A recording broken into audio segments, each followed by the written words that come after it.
What's up, guys? Good to have you here. Ghost Recon Breakpoint, and we've finally decided to crank up the experience.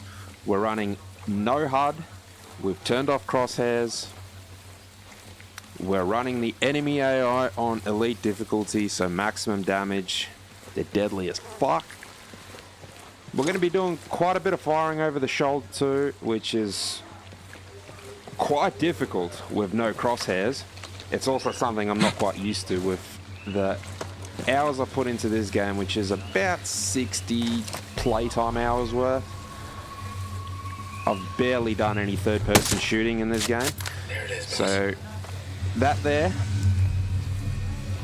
I was quite proud of, and I think there's going to be a couple of other decent shots over the shoulder.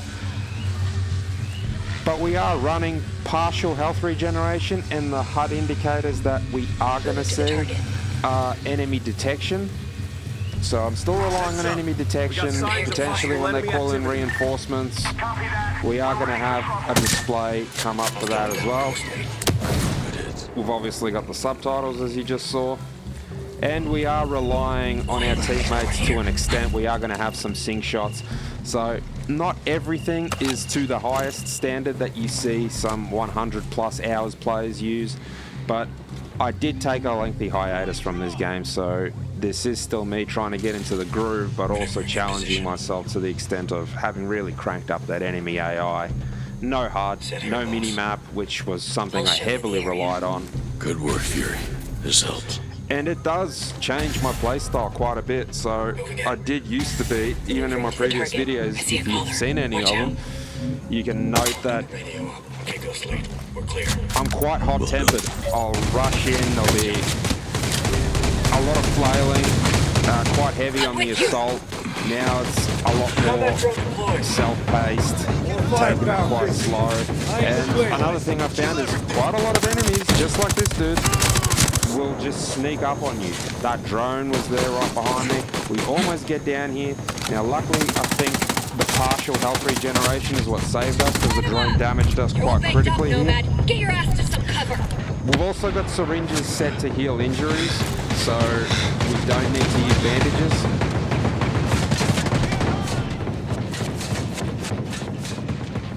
However, I'm quite happy that we get out of this situation unscathed. Now, I think maybe our allies took down that drone.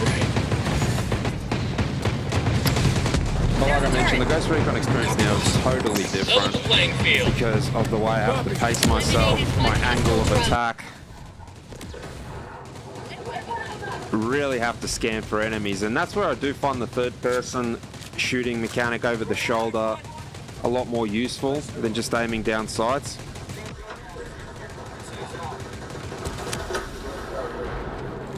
However, enemies being on deadly, no mini-map, no indicator. The fact that using the drone, I believe that I don't use the drone here, but using the drone no longer marks the enemies either. So it's quite a leap forward from having played on medium AI. I did crank it up to advanced in my last video when I was versing the Behemoth. But now we've taken another step forward, and I believe we get snuck up on here as well. So there's a heavy down there. Probably should have used the RPG. We try and nade him here.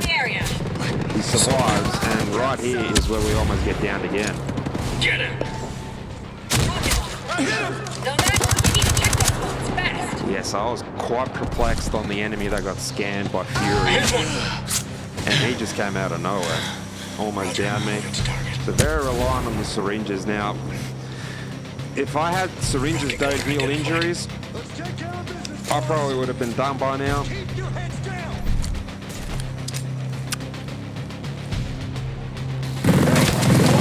I'm quite happy though with this performance. We didn't get down, let alone killed. First time playing without a HUD. Difficulty as high as it goes. Enemy heavy's been terminated. I think the next step for me will be to eventually turn allies completely off so they don't exist.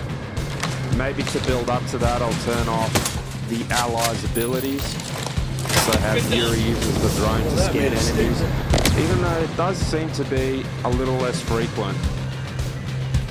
I think one of the other dudes uses a combat drone, and I'm not sure of what the third ability is.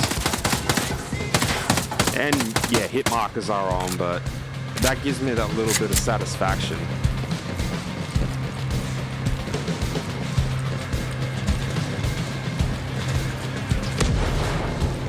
I feel like the hit marker adds a bit of weight to the combat.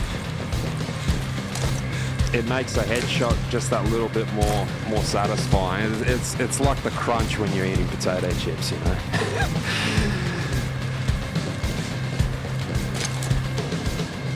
So my outfit is essentially, I'm sticking to all white. The thing that shits me with quite a lot of shooter games is when guns get way too Gucci. So we're not a designer here, we're not Gucci, Prada, Dolce & Gabbana, YSL. The whole purpose of camo is essentially to be camouflaged. So the last thing I want is my gun to be golden or pimped out in some sort of street graffiti while I'm essentially trying to be a neutral color. The only thing I kind of would appreciate changing on my outfit, which I haven't been able to do, is add a plate. So we're not quite wearing a chest rig, it's more like a webbing system. It'd be cool if I could stick a plate, have like an actual plate carrier on the outfit. It would make a bit more sense. I see quite a lot of people using like nationality patches, whether it's nationality patches, a few people that play on PC use unit patches. Again, I sort of believe that does defeat the purpose of the realism and being a ghost. The last thing you want if you get captured or killed is people knowing what unit you're from or what nationality you represent. Like you're a ghost. So our patches are our blood type. And so is everyone else on our team. So the music's died down, we've cleared out the bass. A good little challenge. Quick little video. I need you to It'd be cool if people left comments saying what they want to see. I think the next video I upload will be a lengthier mission. I might turn the HUD back on. But this was a fun experience. Challenging, and definitely made me orientate my play style more towards a slower paced offense rather than balls to the wall, all in, full out assault.